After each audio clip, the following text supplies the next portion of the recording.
Haven't done one of these intros in a while, so let me, ladies and gentlemen, Ooh, it's been a while, right? it has, brother. Let's talk battle rap. Let's go.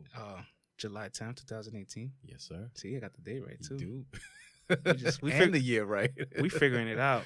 That's it, man. It's your boy France. Your boy Program V. Yo, man. So, recent battle rap news that just dropped today. Mm-hmm. Champion of the night for initiation was announced. And who was it, my brother? Should have been B-Dot. But who was it, though, my brother? But my opinion don't matter because the bread's been given out. Congratulations to Geechi Gotti. Geechi Gotti. Got that stack. Got the stidnack. Geechi Gotti, the second battle rapper to win champion of the night so far for the year. No, you mean the first battle rapper to win champion of the night twice so far this year. Okay. See, you got the date right. But you got I was going to mess something up. Thank you. I twisted my words there. The first battle rapper to win it twice in a year so far. Hey, and it's the first year that it's been out, so it's the first year. Kudos to him, First man. 7 months it's been out. We have probably, maybe 7 events so far with it. All the champions of the night so far. Wavy, Red, Clean, Math. 2 of them. Yeah, Geechi.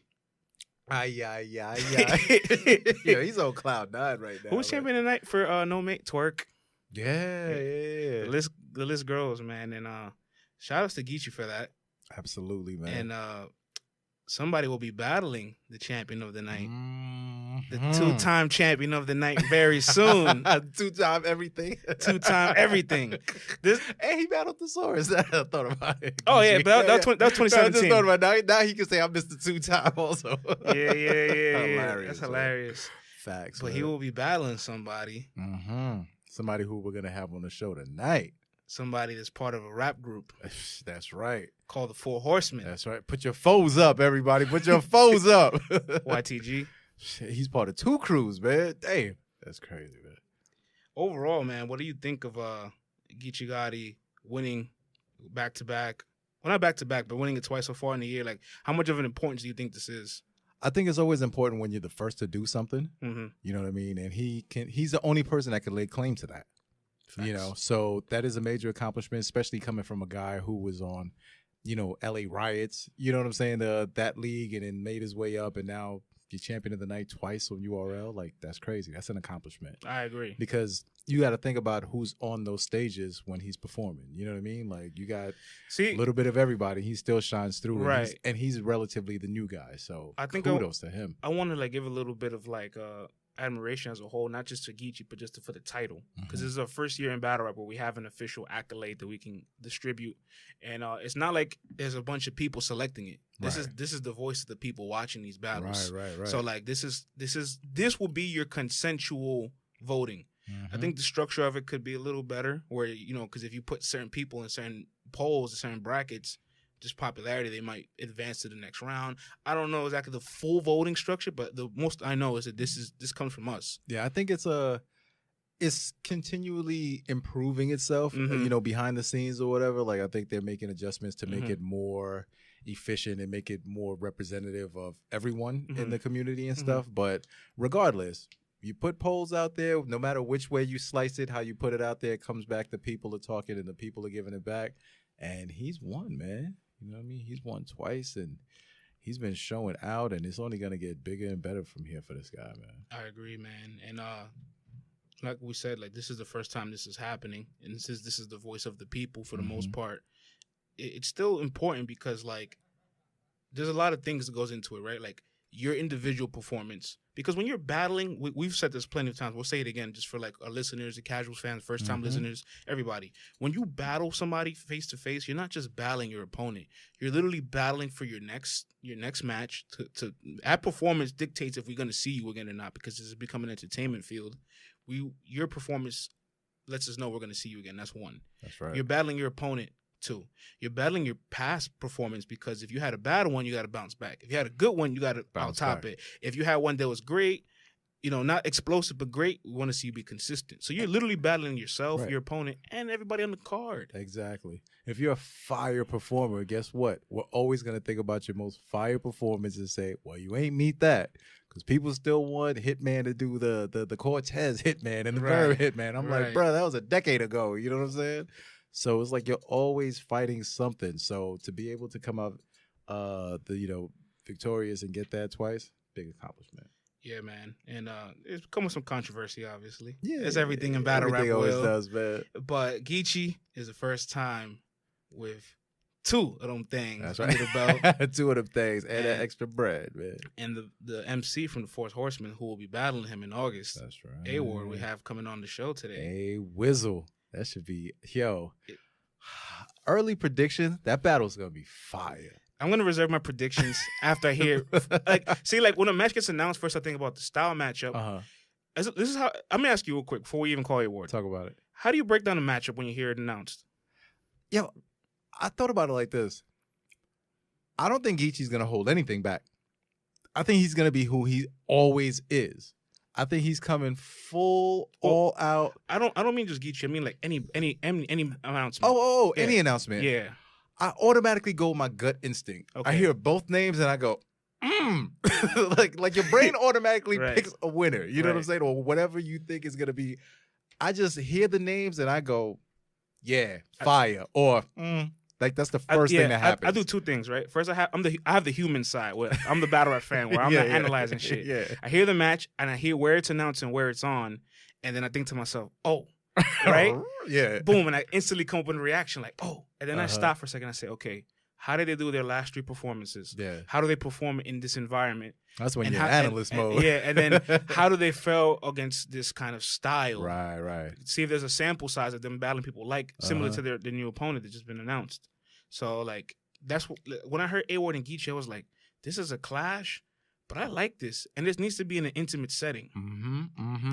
And I think it's gonna be, it's gonna be in A.ward's backyard, right? I believe so. Yeah, well, we'll get all the specifics because because everything hasn't been ironed out yet. But I'm actually hyped up for this battle, man, because I see both of these dudes really like promoting it, and like they're already on it. And A.ward's like already like, I'm gonna kill you. Geechi's like, I'm gonna kill you. I'm like, this is what I'm talking about. Let's get A.ward on the line, man. Holla at the Guala, man. Let's get him on the phone. Yeah, man. Let me call this guy right now, man.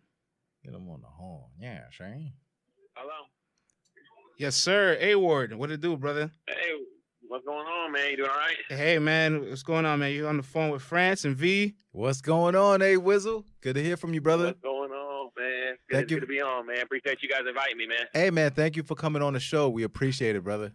Thank you for definitely, man. Thank you for giving us your time as a whole, man. We always respect every MC's time as an artist. Facts. We know how busy shit gets. So yeah, man, my phone was not on the charger, so I had to get that mug charged up a little bit. So it took me about 15 minutes later. So listen, well, you're in battle rap, so we already know the deal. We already know you're on battle rap time. You know what I mean?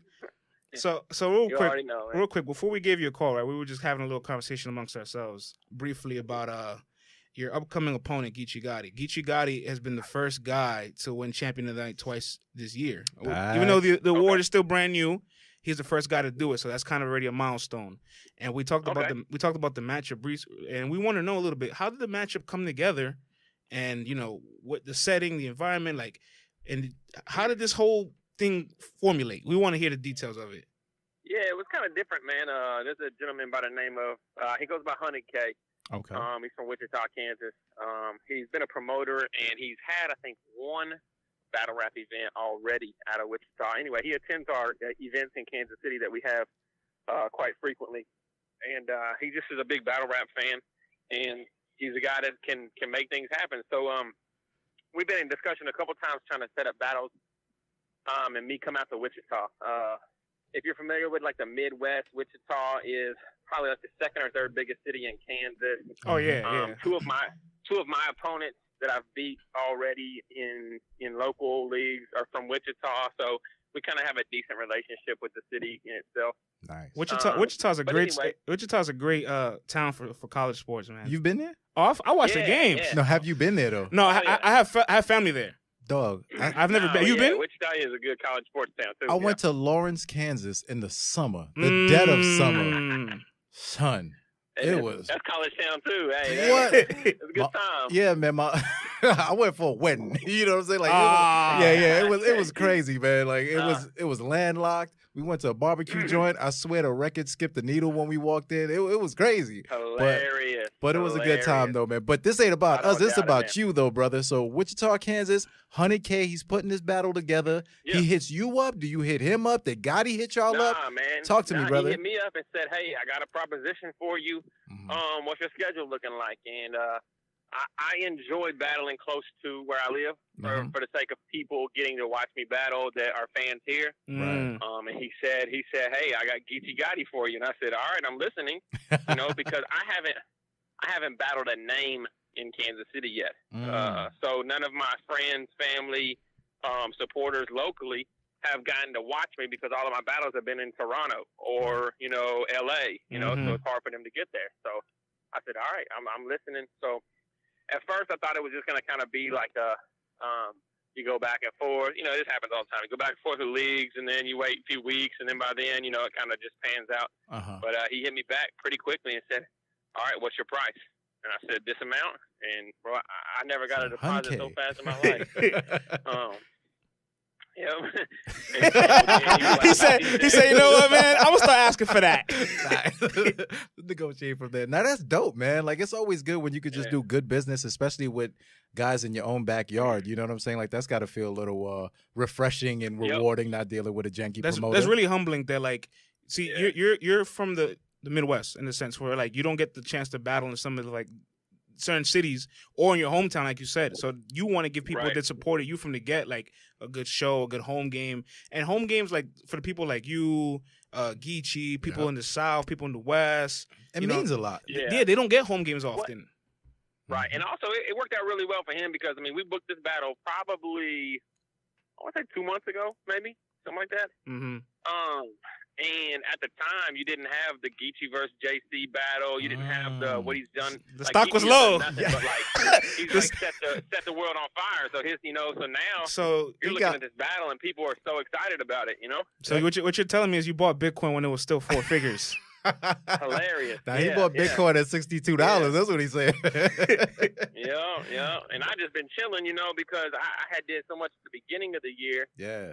We're going to Australia and London and Toronto. Like, I did all that at the beginning of the year, so I just kind of been chilling, waiting until, you know. So yeah, it worked out good. Nice, man. Nice. And have you started prepping for this guy? First of all, did you see Geechi versus Tech? And your opinions on it, if you have seen it. I watch. I mean, Geechi is he's a different type of talent. He is a character. His personality, his believability. He has the ability to kind of just stand there and, like, take away from you without saying anything. And so I watch his battles, but he kind of says the same thing and does the same thing in all of his battles. He does it well. He one of the best things you can do as an artist is be yourself, you know, and he bees himself very well. But yeah, there was nothing. I think if Saga would have had an actual third round, he would have got champion of the night. That's a good argument. That's a good argument. Yeah, I didn't think that Geechi did anything against. I think Tech sucked worse than Geechi was good. The assignment was easy. That's for sure. That's for sure. And but I have seen him be very good in battles. I've seen him what he can do. But I've also seen, you know, like I get some gas in Kansas City, he gets some gas in LA. It happens everywhere. So the gas is cheaper where you're from. That's true. That's true. Yo, California gas is really not cheap, bro.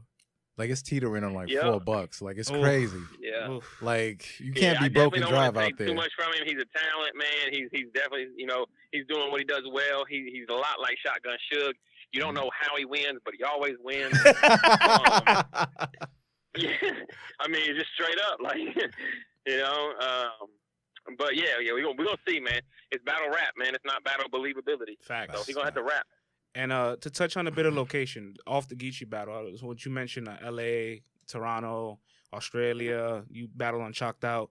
What's it like? Like, you know, you coming from battling a couple years ago, you blew up against Saint, and now you're battling overseas. Like there's people in other countries that are like, we want to see A.ward. A.ward's on the card. I'm coming out to see him. How humbling is that experience as a whole? Man, it's just super humbling, bro. I've been an artist for 12 years. Doing local shows. I put out 5 albums. I've done spoken word poetry, won slam poetry competitions. You know, I've been an artist just kind of in the local scene for so long, and a lot of times you just think to yourself, like, man, like, am I ever gonna get to rock out a stage of 4,000 or 5,000 people? That's in your head. You're always like imagining this summer jam stage, you know. And then you get put in a position where you're so good at battle rap, and you're watching 250,000 people watch your battles, and you're like, dog, in this internet age, that's basically like rocking out a stage like that, you know. Like when I was in Australia, dude stopped me the day after we battled, me and Jims. He was like, yo, you're Jims, you're A.ward. We're walking down the street. And we're like, yo, he was like, what are you doing in Australia? Wait, not to cut you off. Not to cut you off. They didn't say yo. They was like, all right, mate. I ward. Right. Yeah. Well, no, what's funny, this dude was from Zimbabwe. He just moved to Australia, but he was like, he didn't even know we battled in Australia. Wow. He was like, why are you in my city? We're like, bro, we battled. He trying to check you? So, like, yeah, getting noticed all across the world and stuff, man. It's humbling, obviously, you know. I give glory to God and all that I do, man. I'm not the kind of person, you know, it's still very surreal to me, you know. I'm just like, nah, bro, I'm just me, man. I'm just me. That's dope, man. Yo, with all of that traveling, what are like some essentials you need to take with you on the road when you're traveling? What are 5 A.ward essentials to make sure you have a good trip when you're traveling? Oh, this is gonna be fun. Shoes? Shorts? Oh, basketball shorts. Oh, you be hooping or something? No, yeah, the first thing I did when I got to Australia, I was like, dog, like, I got to go buy some shorts, man. It was so hot. Is that a Kansas thing? Yeah. Some shorts. Yeah, that's ill, man. So some shorts? That, man, man, it's not anything really, you know. Obviously, when you're going out of the country, you want to make sure you got, like, the converter joints to charge your stuff. Because they don't got the same outlets. Facts. There you go. See, there you go. That's when you know you start traveling. When you take your American outlet, you're like, huh? Your little neck pillow for the flight, man. Like, the flight to Australia was 20 hours. I did 20 hours, and it's 16 hours ahead of us. So it took me 2 days to get there. You know? I got a funny question. I got a funny question. That 20-hour flight, were you like tempted to say, you know what? I could prep on this flight. Oh yeah, you already know. You know what? I throw my third on the flight. I don't ever do that. If anything, I'm one of the battlers that over prepares. Like I do too much. Like I hate my material by the time it gets there because I've known it all for 2 weeks. Right. Man. But since I did 4 battles in 60 days, as the first time I've actually like prepared like a third round the week of or a few days before. London and Australia happened like that, but I got a good memory. I'm pretty good with freestyling. As long as I know the words that rhyme, I can make it sound great. So you know, neither one of them you could really see anything like lack of preparation. So. And outside of the U.S., what place has had the best food? Ooh, what place has had the best food outside of the U.S.? There's a place called Nando's Chicken. Oh, London. Everybody talks about Nando's, man. I'll be honest, man. Like when I went to Nando's, it was alright. Come on. What'd you say? Is it in the U.S.? No, it's not in the U.S. Oh, okay. All right. Cool. I was gonna say I didn't know that. Yeah, Nando's was fire. I had it when I went to London. Yeah, it's good. So it's that's good. what I hear. It's good. Yeah. Let's see. Australia. I didn't really eat too much in Australia, like specific to Australia. Wasn't nothing too crazy. Had no kangaroo. Oh, obviously Toronto. Every time I go to Toronto, I get poutine. Poutine? Oh, man. What's that other joint they got on? That breakfast place, the Tim Hortons ate? Yeah, Tim Hortons. Yeah. I had 2 of them biscuits. So the poutine in Toronto is fire. Actually, there's a burger spot in Toronto that it's a peanut butter and jelly burger. So it's got peanut butter and jelly. I heard of that shit. Yeah. I heard of that. That sounds crazy. Look at that, man. That's ill. Yeah. I love traveling, man. Like, if anybody asks me, like, what my definition of success in battle rap is, it's not the views, it's not the money. What it will be is me battling my bucket list opponents and then me traveling. And I've already gotten to travel so much, so I'm already, I feel like a success story, so.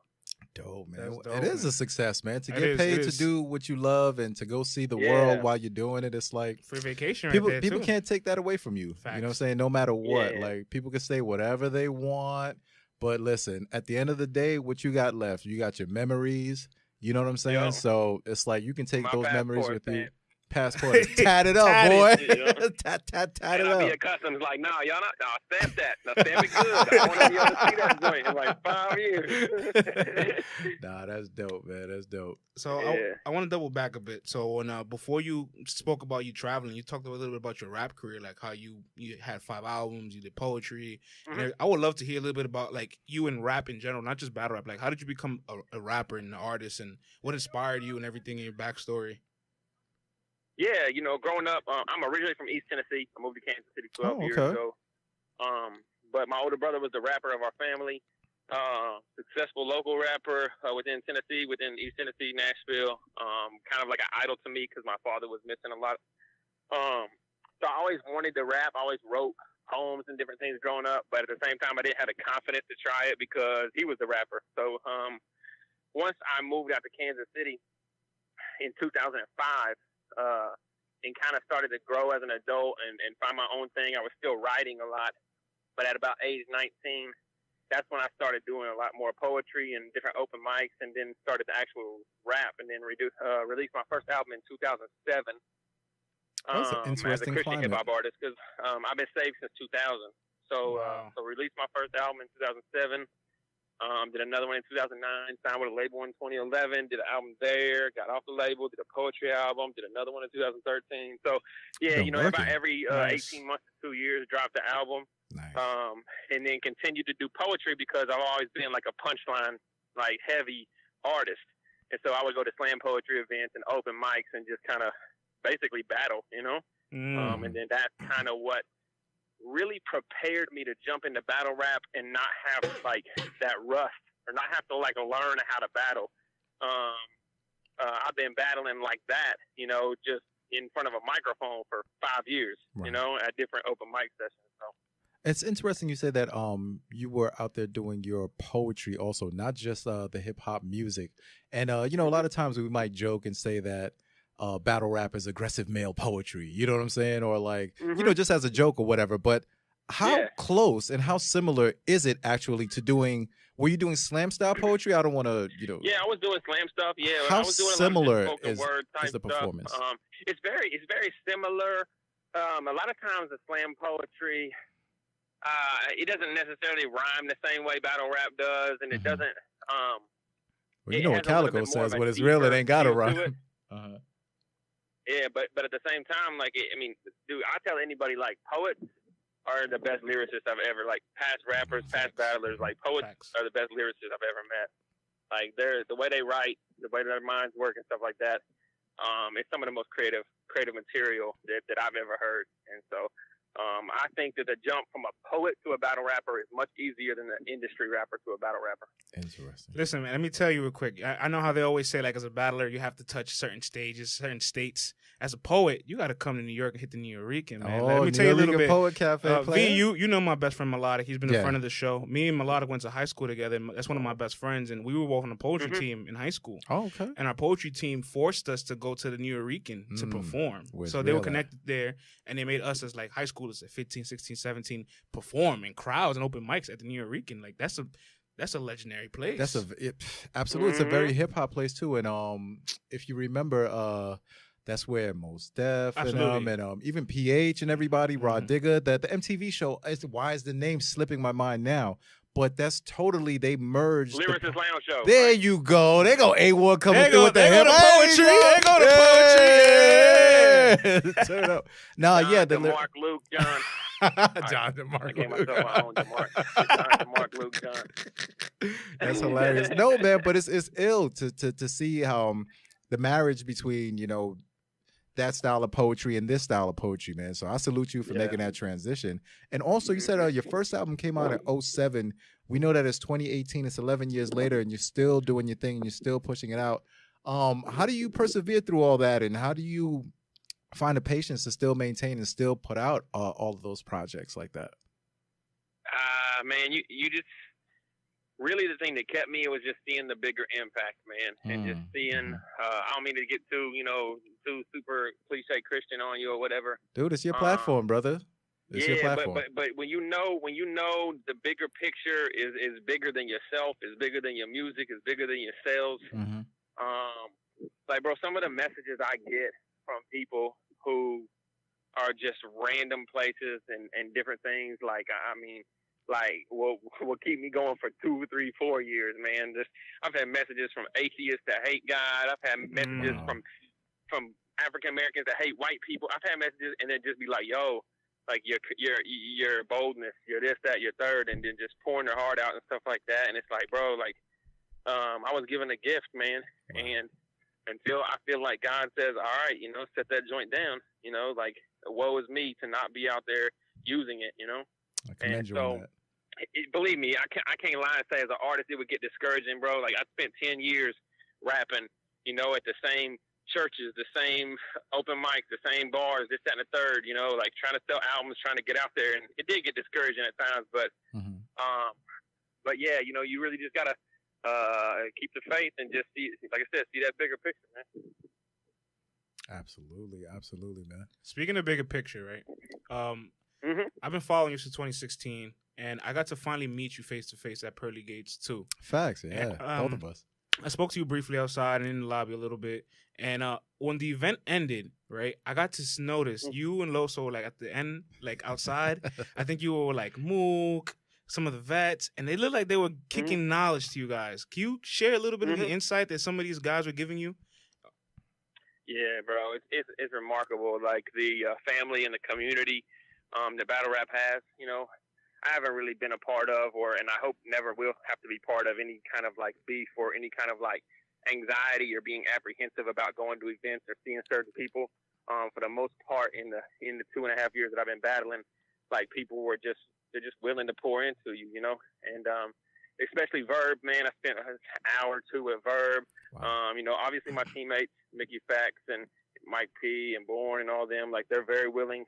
But for the most part, everybody I've met at events, I think they see something in you. They see potential in you, and they say, like, hey, my words are not going to fall on deaf ears with this dude because he takes his craft serious, And so I think that that's kind of a contagious character attribute that myself, Loso, and some of the others have, to where these guys know that, hey, like Matt Hoffa, like, man, every time I see Matt, he's throwing me another gem, or throwing me this, that, or third, and just really trying to help out. Real deal. Chilla Jones, these guys, man. They care about the culture beyond their own personal gain, and it's really cool to see.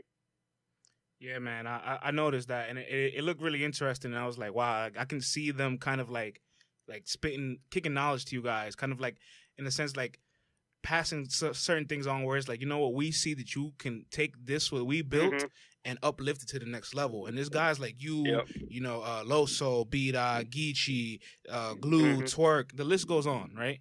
But now when I think about how special you guys are to battle rap right now, how important you are to, like, the new foundation of the new era, me and V had an episode where we talked about certain battlers that are creating a brand new era in battle rap, where their talents help them leverage their possibility of being booked on certain platform stages and getting the right looks. We talked about Twerk, Bida, and Loso. We call it the Loso Twerk Bida effect, where, like, the leap of talent. The leap of talent, where, like, they did their proving ground on a main stage card. And we would say, yo, who could be the fourth guy? And we said to ourselves, you know what? A.ward could be the fourth guy. Absolutely. What do you think about that, A.ward? Yeah, it's a high possibility. It is. What the toughest thing about it is your character and who you present social media wise needs to be a very popular type of person. So you need to be well requested. So that from the business standpoint, the leagues will say to themselves, like, okay, we're not going to break the rules, but we're okay with bending them really far. You know what I mean? Because you have 1,000 people that are dying to get a PG every month, and then you have 1,000 people who are requesting somebody who is not inboxing you to get a PG every month, So there's two total different sides of the spectrum. But yeah, I think that I position myself with how I've performed within King of the Dot, with being probably a top 3 name for #1 contender. to where that effect, will take place.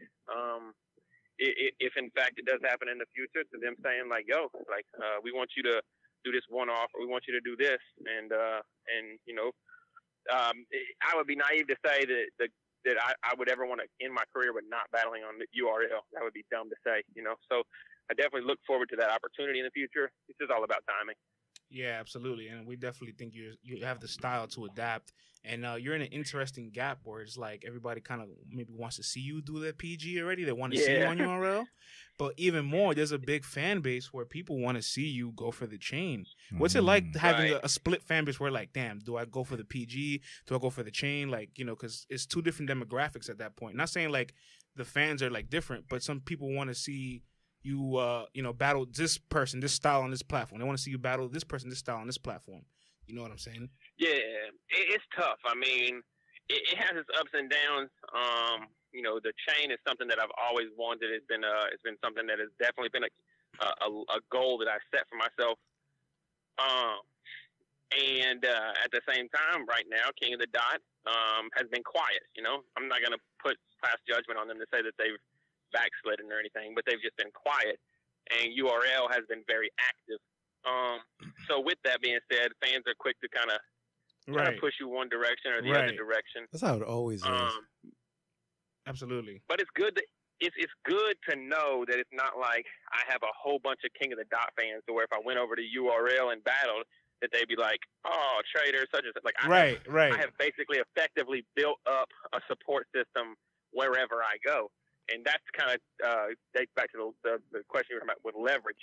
When you've built up that support system, they like you for you and not for just being a subscriber to a certain platform.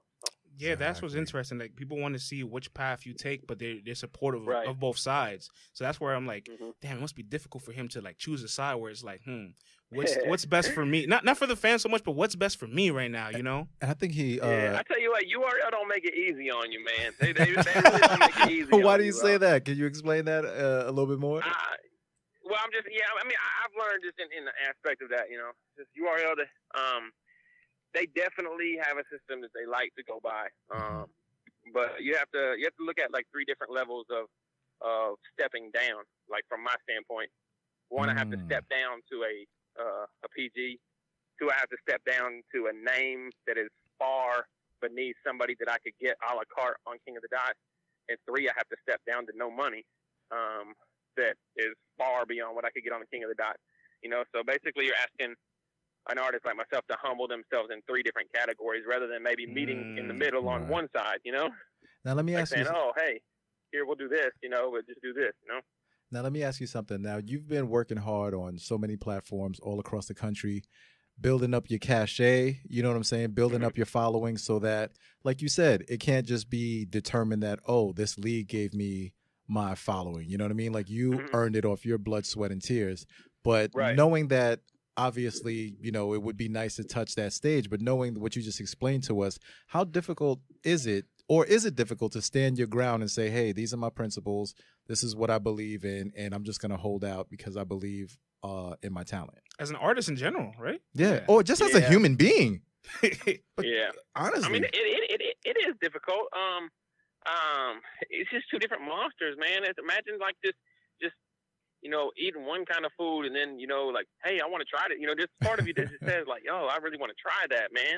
I want to rock that stage. I want to perform in that city. I want to, I want to know what it feels like, So it's difficult from like a pride standpoint as an artist to be like, I can do it. I know I can, But at the same time, like, man, it's all about timing, bro. Like if Loso would have took Holmesy on Survivor Series, he would not be in the position he's at right now with taking Gotti Unknown.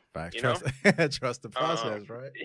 If it, B-Dot would have took probably whoever they would have offered him the first time, he wouldn't be in the position as he took Emerson, So it's really about just making sure you're on the same page, taking your battles, and being strategic about every one.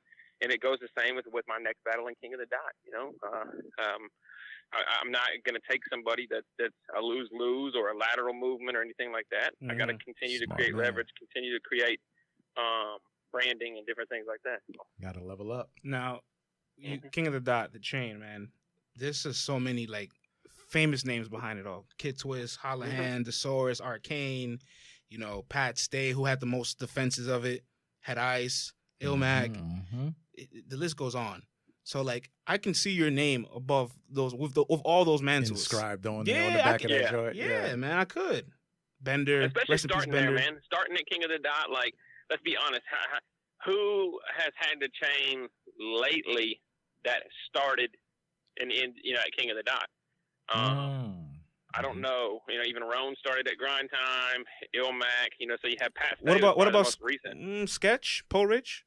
Poe Rich is the only one I could Poe really Rich and Pat Stay and Kid Twist, like those are like the Canadian, you know, guys. Yeah. Are you talking about guys from down Pat here? Stay,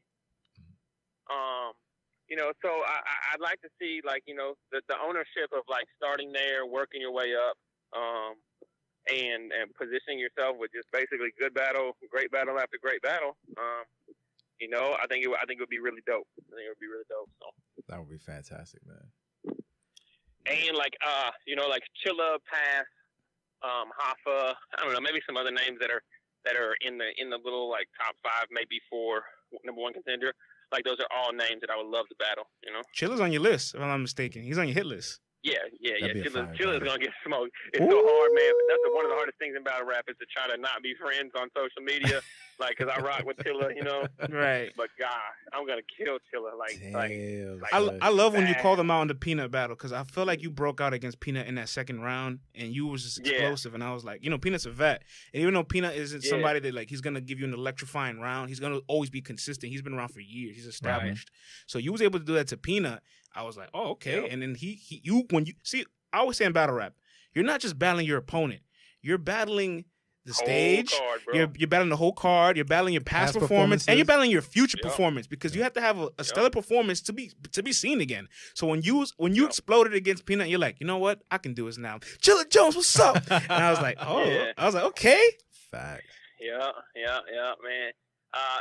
Another thing that you've noticed, like in my opponents that I've chosen, I've tried my best to not position myself to where I'm battling the same types of battlers. I've noticed that. You know, we got St. Mike franchise, Real Deal, DNA, gotta diversify Cortez. that portfolio. Look at your King of the Dot GZ to your next 2 battles. Franchise, Real Deal, and DNA. Nothing alike at all. Those are huge step ups, man. I'm not gonna lie. I personally thought you got DNA too early in your career, personally. Yeah, you know, I tell you what though, like DNA. I still feel like I go to the grave feeling like I outwrote DNA easily all 3 rounds, but you can still lose outranking somebody. Mm-hmm. But DNA is the number 1 battle I learned from, you know, as far as within what I'm doing as an artist and what battle rap looks like and how to spoon feed and be effective and different things like that. So whereas I might have got him early, I think it helped out tremendously in my jump from DNA to Peanut, Cortez, and then what I'm doing now. So yo, I really respect what you just said right there because there's so many guys, right? Like at this point of the game, so many people are talented with the writing. And if something doesn't go right for them, they'll go, well, bar for bar, I killed them. Right. The cop out. When you go break it down, bar for bar, I killed them. And I'm like, once I hear bar for bar, I'm shutting you down. I'm shutting you down. Nobody gets paid bar for bar anymore. Right. I'm like, come on. Bar for bar. I'm like, come on, bro. Off popularity, off buzz, off reviews. Exactly. You know what I mean? They're paying you for everything, not just for you to type out the sheets and say, hey, man, here are my lyrics. You guys go read them, and I won bar for bar. No. So for me to hear you say that is like, it makes me feel good to know that you understand, like, yo, this is about everything, not just what's on those sheets, is how it gets delivered. Because in that battle, it's funny that France brought that up. It's like watching that battle, I can see, you know what I'm saying, how well the lyrics are constructed. And, you know, but DNA is like, he's done battled like 8,000 people already. So it's like, you know, he knows how to use that savvy veteranship. You know what I mean? So pacing, bro. All of that pacing. Weird, bro. Like, people don't realize footwork, like how you close off the stage, everything. how big the stage is, how you know, how much time you spend on your opponent's side. All that kind of stuff goes into just the viewership of it. It's strategic. As I watched him, and then as a Christian artist, it's hard to be aggressive because some of the material you're using isn't written aggressively. But you're very aggressive, though. If you don't appear to be the aggressor in a battle, it looks like you're losing sometimes, whether you're saying something or not. Interesting. So I had to learn how to create some like controlled aggression within what I was doing. How did you go about that? Kind of be more laid back. So how did you go about, because aggression seems to be a natural thing. Either someone is very aggressive and upfront, or someone is just more laid back and relaxed. How do you grow that? How do you get that aggression without making it look fake or anything like that? Like, how did you get more aggressive? Like, I'm just interested in that. How do you counter it? That too, because it's it is tough. I mean, because one of the things with myself is you have to create like a narrative around every 4 bars. It's not just like the heat is bucking now, you know, like I can't just, you know, when the blicky blam, like, yo, okay, I'm done with that. Now the Glock will buck, you know, now I can rhyme that with Tonka truck. And the chopper squirting. So it's a lot easier because the minute that they say that, the crowd already knows, all right, well, he's about to kill him again, or he's about to use some crazy kind of gun or knife, you know? So with me, like the crowd has to basically shut off and say, all right, now what kind of bar is he constructing, you know? So to kind of create that aggression, like you have to insert a lot of conviction, a lot of just believing what you're saying, and you have to just really walk that fine line, man. I don't know how many times I threatened to punch out Cortez, you know, like because that's kind of sometimes a good, like, you know, like let's throw hands bar, you know, in a round, gotta throw that punch and build the aggression back up, and then you know you can bring it back. So. Facts. Now does now knowing that you're into your faith and you're spiritual, like when you're building up that aggression, do you ever feel like, man, like this don't feel right? You know what I'm saying? Like, cause, yeah, definitely. Talk to me about that. Like, anytime anything don't feel right, like I got like a group of like 12 dudes that hear my stuff that have nothing to do with battle rap, like that are just my accountability partners, like within the faith. Yeah, and like I'm like, yo, does any of this like sound like? Do you feel like somebody will be offended? Do you feel like, you know, does it sit uneasy with you? You know, and anytime something that just might not fit well with me, I just scratch it. I'm too creative and too good to compromise for a laugh or for a bar, you know. That's dope, man. Don't compromise yourself, man. Stay true to your brand. Stay true to your brand. It seems like your whole group, the 4 horsemen, all of you guys counter aggression as a whole. Like Loso, he does a pretty good job. He's battled guys that are more aggressive. The Saga and what we were talking about earlier with Street Hymns. You know what? Now we talked about it, right? Like bar for bar and how to counter aggression. When Street Hymns had his PG against Lou Castro, of course Lou Castro is far more aggressive than Street Hymns, but it's like you guys find a way to bounce that stuff off where it doesn't affect you guys. Like that has no effect on you. At that moment, it's you that wins or loses the battle. You know? Right. That's a good thing too. Like, you know, like we're talking about Geechi. You know, who cares if he threatens like the Christian dude? You know, like this is not like another like turf war type. You know, like Twerk against Suge. You know, like I'll whoop you. You know, push around each other. So there is kind of like a defense mechanism that comes with being like a person of faith, where people are just kind of like, okay, you know, like it's not as cool, you know. But that's like, I think you don't that we get do points such for a that. good job, like Street Hymns, with using you know, the Utah Jazz ran a pick and roll, like Karl Malone and Stockton. When they needed a bucket, they went back to the pick and roll. And I think the 4 of us, we know what we're good at, and know how to insert that in our rounds enough to where we're gonna get our buckets too. So you got to keep it a buck, man. I don't think Street Hymns won that PG though. I had it close. I definitely could see it being edged to Lou Castro. But like you said, like you know, the aggression, the choke. Here's another thing. I think a choke does more than lose you 1 round. So I think Saga had first 2 rounds very clear against Emerson Kennedy, and then he had just a cut short third. And I think that left the door open for people to say it's debatable. So it shifts minds. With Street Hymns kind of like having a choke, I think that and also one thing you'll notice about Street Hymns, and it happened in Bullpen, it's happened everywhere he's been. You don't understand how Street Hymns raps until his 3rd or 4th battle within that platform. And then you go back and you're like, holy crap, he was cooking in that first battle. Like it happened against Riggs on Bullpen. Everybody was like, oh, Street Hymns got washed. And then by the time he battled Bricks, they're going back and watching the Riggs battle and being like, oh, now I see how he writes. I see what to think, what to look for and stuff like that. So yeah, definitely in the building. You know, I could see Lou Castro getting it 2-1. But I also think that Street Hymns' ceiling is way higher than Lou Castro's, just because Twerk kind of took Lou's style, and I don't know that it's an attainable style for Lou to kind of come back and make high. Yeah, all four of you guys have different styles. That's for sure. That's you gotta respect that. Yeah, you gotta respect that. Yep. Now, A.ward, tell me a little bit about I never see you choke. I never see you looking like you're about to choke. You always got lyrics upon lyrics upon lyrics. It's not like you're spacing out. No, listen, man, we don't believe in all that them spooks and mystery ghosts. You know what I'm saying? Like, so talk to me about your preparation process. Talk to me about that. Preparation, bro. That's what separates you from being good and great. And in battle rap, you got to either be great or you just get booked on random leagues for no reason, just because you want to be a part of the community. You're trying to do all that. So preparation is like the number one thing to set you apart. I can freestyle. I can freestyle well. I find myself, like I said, over preparing at times.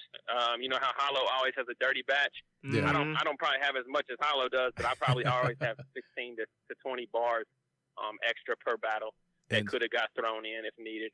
Interesting. Do you turn into? I have a great memory, man. I literally wrote a round for Geechi in the last 3 days, and it's memorized and tucked. You know, I'm done with that.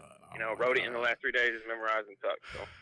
Yo, A.ward, I don't think you know how excited I am for this battle. I am too. Yeah. Like I'm pumped up for this battle, man. Like I'm very excited. I can't wait. Since you touched on preparation, right, and mindsets, and the whole conversation we had, like I noticed that you've been in multiple situations, but you find a way to take every situation and apply it to the next, and that's really admirable because you know how to adapt. And a little bit more personal, I know you're a big football fan, big sports fan. Oh, yeah. Would you take any of your like analysis or like the way you play football or watch football into like, oh, I can kind of apply this to the way I rap, to the way I battle, to the way I perform? You played football? You played football too? I think so. Well, I played college basketball. Okay. But I also I mean, the last year I've stopped because I had labrum surgery. But I've always played like in flag football leagues and play softball and stuff like that. So you're a football guy or a basketball guy? Which is I thought you were the football guy. First off, I'm a sports fanatic. Hello. So when it comes to like sports, like basically I watch and study football more than anything else, even though I played college basketball. But as far as playing, yeah, basketball was always my strong point. But the mindset of sports and battling is connected. Man, I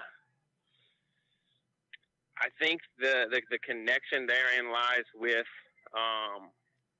practice, man. I think when it comes to sports, the way to tell a team is in tune, is focus, is practice, is repetition, and different things like that. And then I think battle rap is kind of the same way.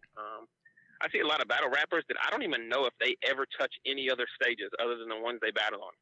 Some of them don't. A lot of the new guys are not doing that. That kind of worries me, you know, like, because I rap, speak, motivational speak, do poetry on, I would say, 60 stages a year and battle, 8 times, you know? Wow. So being in front of people and all that practice and doing different things and stuff like that, like it really, it really helps out when it comes to actually battling. So, if I can connect like sports to it, like, obviously, there's just the kind of practicing your gift and always being ready. Like somebody sitting on the bench, like always be ready to get in the game. So you've seen me battle on 4 days notice, 10 hours notice, 8 days notice. Dang. Like, I'm always ready. Yeah. Now, further connecting that a little bit, like a lot of successful people that I know, whether they're athletes or just people in the professional world, they have a set routine that they go into like every morning, whether it's working out, meditation, some words of gratitude. What's the day for A.ward? When A.ward opens up his eyes, what is his morning routine like? Like what do you do every day? Damn, you want the secrets? Listen, hey, man, bro, if he can make better human beings to share it, let us know, brother. I wake up and I drink a 20-ounce Dr. Pepper before. Son, I got a Dr. Pepper in front of me here right now, 20-ounce drink. That's great. Mine might be a little bit different than yours, but yo, people hate that. A.ward, people hate that soda. Like, people really hate that soda. Why? Mom, Dr. Pepper is literally the best soda in the world. I poured my mom a cup of Dr. Pepper, and she thought it was Pepsi, and she was so angry at me. She's like, "Don't you ever give me this!" Hilarious. And I'm like, "Mom, relax." I'm Dominican, so she's yelling at me in Spanish. She's like, "Muchacha del diablo." I'm like, "Yo, Mom, chill out. It's just soda. It's just cherry. You don't like cherry?" Disrespected your mom, man. You should have given her cola champagne. Dr. Pepper is my life, man. So you wake up, take a 20-ounce Dr. Pepper to the face. Yeah. That's how you get the day rolling. Game day, like battle day, like the routine. No. Matter of fact, I'm just talking about like every day, like your day to day. A day in the life, yeah, bro. That's the first thing. Drink the Dr. Pepper on the way to work. You know, your get dentist to work, must. put my day in. Bro, I'm always thinking about bars. It's annoying, man. My girlfriend will tell you, my boss will tell you, like, bro, you can't get like. I'm always thinking about bars. I see it on a PowerPoint. I see something. I'm breaking stuff down, and like they'll look at me and be like, "Oh, you're doing that thing in your head again, aren't you?" You know? You doing that Rain Man thing? Yeah. It's like Dr. Strange when Dr. Strange just starts bugging out and moving his head left to right, and they're like, he's doing that thing. Yeah. You're like, oh gosh, he's doing the bars thing again. That's my day though, man. Like get off work, go to the crib, kick it, and then go find a place to watch whatever sports is on, man. Dope, man. That's dope, brother. Yeah, man, and that's hilarious, man. Wow, boy. When I was watching you 2016 before, you hit King of the Dot, one thing that kind of hit me, I was like, I think this guy could have adapted in the past, where like the early King of the Dot days with the volume tournaments and when they was battling for the chain for a couple $100 on YouTube, 2009, 2010, 2011. Crazy, right? I feel like you could have adapted in those eras, and you probably could have adapted a little bit in the freestyle era. What do you think? Mm-hmm. Yeah, definitely. That's another thing is I started. My brother put me on the battle rap in 2002, I think. And I actually was a big fan. I didn't know there was all the Facebook groups and all that, which I kind of wish nobody would ever told me about all these things. Facebook groups. You're like, I've never been in one. We have no Facebook right now. I don't want to go in one. I think probably 2007, bro. We used to get on this thing called Tiny Chat with webcams or whatever. Oh yeah. And we would have battles, and like I remember Big Cannon was in there battling people. Yep. You would see Pat Stay in there, like everybody. So I was like always a part of this battle rap community, watching all the battles and stuff like that. It really, my being a fan of battle rap molded how I wrote, how I put out albums, and how I did poetry.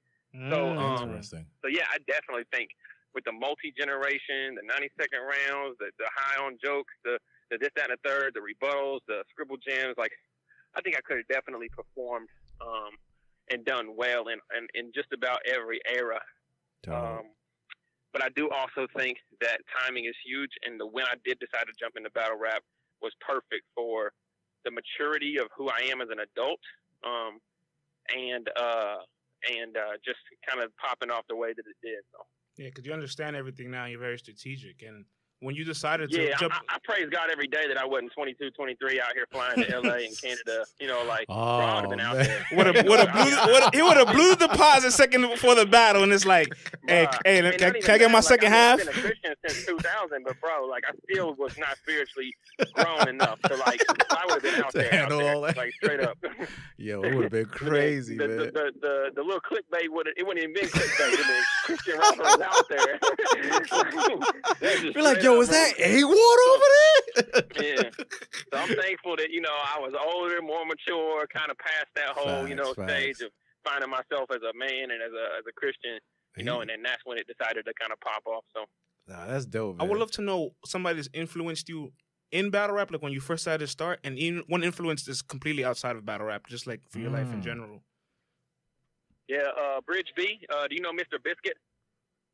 Mr. Biscuit. You know that name at all? He battled in Grind Time. Yes. Yes. He Oh, that was that lead he was on. I know Dirtbag Dan had battled him. Yeah, he battled Dirtbag Dan. He battled Isaac Knox. He battled Isaac Knox, the OG. Yeah, we kept in contact. I was just a fan of him as a battler and different things like that, and he was instrumental in just kind of helping me make the jump into battle rap, and a huge influence there. You know, I said his name just outside of the Four Horsemen, obviously, who have been huge, you know, in my life as well. And then outside of battle rap, man, that's a good question. You know, I got a lot of family and friends that have been instrumental there. I would probably say my mom. You know, like I think outside of battle rap, my mom has just always raised me to kind of not to kind of chase, you know, what I'm good at and like chase my dreams and just kind of just take a leap of faith in every aspect of what I do. And so I think that she's just encouraged me even in the process of battling and just about everything. So.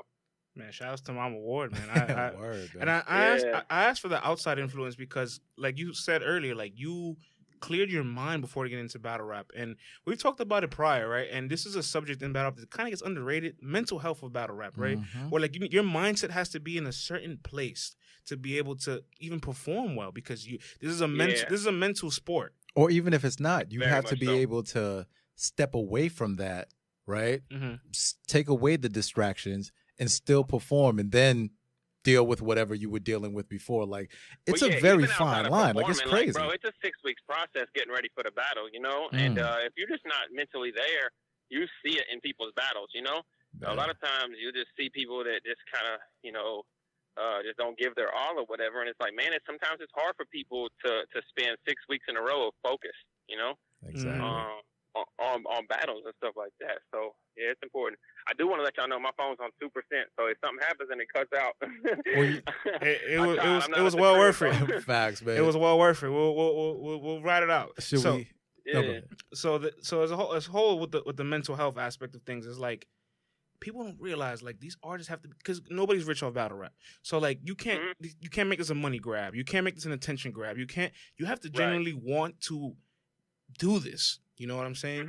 And I feel like that doesn't get talked about enough, or like, you know, like it could, because like, oh, well, we're supposed to be aggressive, we're competing. People don't want to seem weak. People don't want to seem weak, but it's not weak. It's maximizing the best, because the sport has changed. Facts. If this is entertainment now, we need to make this about entertainment. You know what I'm saying? Yeah, no, definitely. You got to really you got to really have it together. You know, and that's why a lot of times, you know, you see within the realm of battling, the idea behind us being Christians is like, oh, I don't like your guns, your drugs, you know. And personally, I don't condone that kind of stuff, but I have the utmost admiration for everybody who steps within that circle and prepares any rounds, whatever they're saying, even if it's Arsenal headbutting your dead mother, or it's, you know, whatever. Like just to basically, you know, put in the weeks and the time and actually get there and put on for the culture. Like, I know what it drains out of me day to day.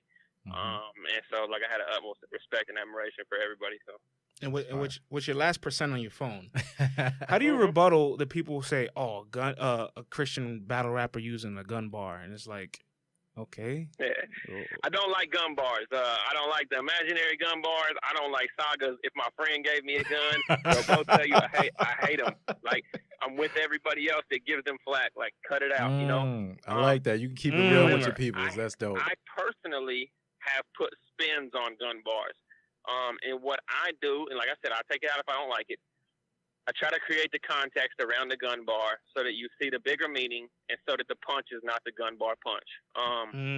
Against Cortez, I had the line that the switch the laundry line, unload, reload, switch the laundry. But the context around it was like, I could easily flip the homies, trigger finger itching on me, but my vision is godly.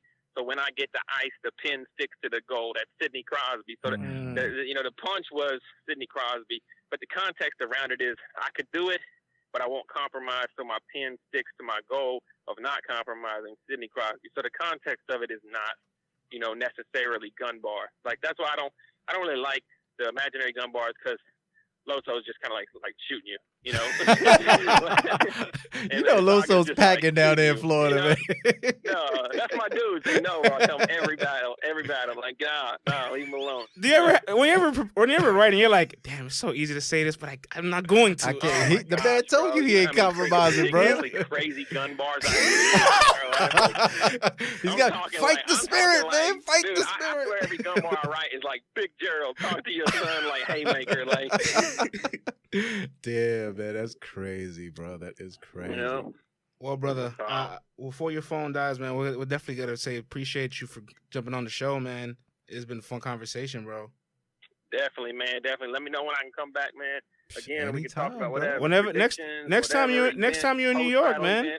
Because last time you was here, I hit you up, say, "Yeah, you in New York for the weekend?" You're like, "Nah, I'm leaving tomorrow." You know, you're in the city. Yeah, man, we got the plush studios up here, man. You know what I'm saying? Like, come through, my brother. Like we said, man, to the battle rap community, this is your new home. You know what I mean? Come through, kick it, promote whatever you want, talk about whatever you want to talk about, man. This is your home, A.ward. So anytime you want to come through or got something going on, hit us up, man. We ain't nothing but a phone call away, brother. And likewise, we'll hit you up and keep up checking up on you and making sure we put everything you got going on out there. But before we head out, why don't you let everybody know where they can contact you at and hit us up. Oh, his phone died. All right, well, sorry about that. You took too long. Hey, man, well, go follow A.ward on Twitter. I'm sure you guys can find him. You know, he's part of the Four Horsemen. Find him, follow him, everything he's got going on. Thank him for the fire interview he gave us. Sorry I was the last voice that you guys heard. You know what I mean? But, damn, man, this episode was fire, friends. I got to hit you with the Briz. The time, yeah. And then you're going to be like, put this in your podcast. Put this in your podcast. Put this in your cast. I'm not bad, man. This was fire, man. Yeah. But, yo, man, ladies and gents, Yankees and Mets, owners and pets, this is the Let's Talk Battle Rap podcast. We are signing off. Hit us up on Twitter. Let us know that you're checking it out. Let us know where you're checking in from. You know what I mean? Hit us up. Until next time, peace.